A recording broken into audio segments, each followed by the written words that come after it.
Thank you, Mr. Speaker. The resolve I'm here to talk about today is there's a bad moon on the rise. This line is from the song Bad Moon Rising, which has a very sad and depressing nature. This makes me think of how prevalent depression and other mental health disorders are in our society today. I relate this to social media, which is a huge part of many teenagers' lives today.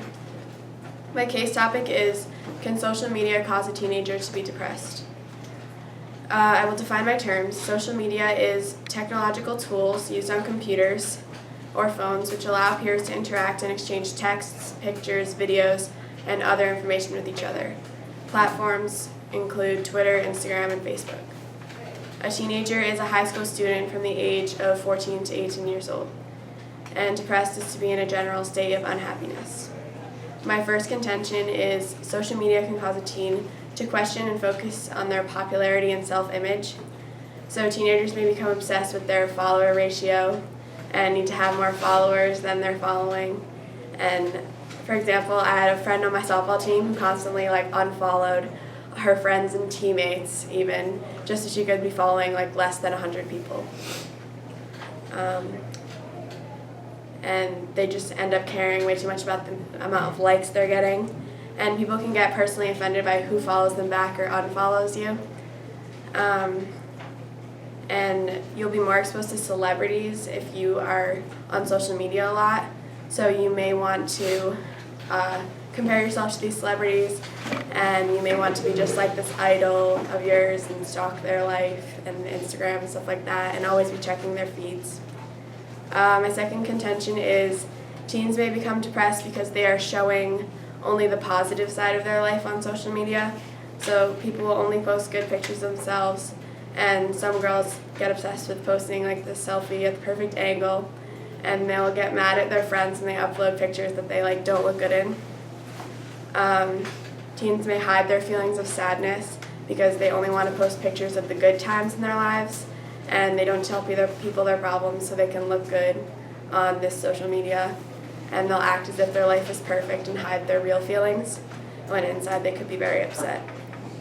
My third contention is the people you're interacting with on social media may cause you to be depressed. For example, you hear these stories of people becoming friends with people who they've never met, and in reality they could be a catfish, or they could live in China and you'll never be able to meet them, so there's kind of no point to talking to someone if you will never be able to meet them or see them.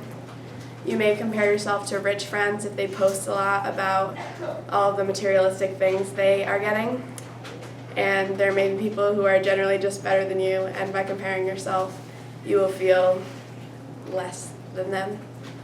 And thank you for your time.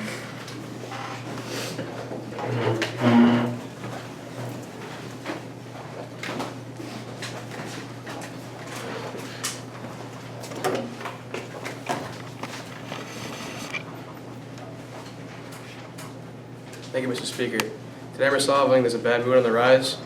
All over the world, bad things are happening. There are wars, acts of terrorism, and all these things can be stopped and need to be stopped. ISIS is a group of terrorists that are not willing to give up, and the only way to stop them is to kill them all, which leads me to my case topic. The United States of America, Russia, and China should all be brought together and put an end to ISIS. ISIS is a terrorist group that is known for kidnapping Western journalists and aid workers as part of their tactics. My first contention is Russia, the United States, and China are the only ones who can stop ISIS. They're the biggest armies, and the bigger countries will cause the smaller countries to get involved. And so they will, if all three of these countries join together, ISIS wouldn't dare to mess with anybody. Since they all have the nuclear weapons and everything, if ISIS hurts one of them, they will act back and demolish them. My second contention is they need to react before they come onto our own soil. America has gotten many threats that they will attack us. So there's been threats to New York, Boston, and we need to react before something drastic happens. So we need to react before another 9/11 happens or some big threat like that, some big act of terrorism. And ISIS already has members on American soil, so America needs to find a way to find them and remove them. And my third contention is ISIS is causing terror all over the world. A great example is the shooting in Paris, and if we don't put an end to them soon, they're just going to keep causing terror all over the world. And are we not going to do anything to stop them until it's too late? we need to make sure we stop them before they can keep moving along through and taking over the smaller countries. And they've already taken over Syria and they're starting to move into smaller countries, so if we don't stop them soon, then they're just going to keep causing terror. Thank you, Mr. Speaker, and I urge you to vote for the government.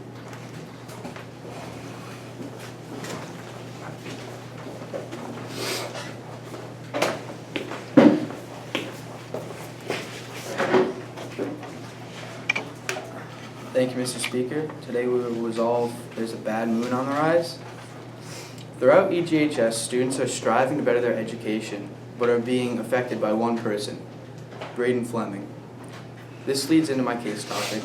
Braden Fleming should be banned from the school. I define my terms as Braden Fleming, the assailant, banned forever, in school, East Greenwich High School. My first contention is that Braden hits and bites fellow classmates on a regular basis. This makes students scared to go to class and are always having to look over their shoulder so that they will not get gnawed on by this man.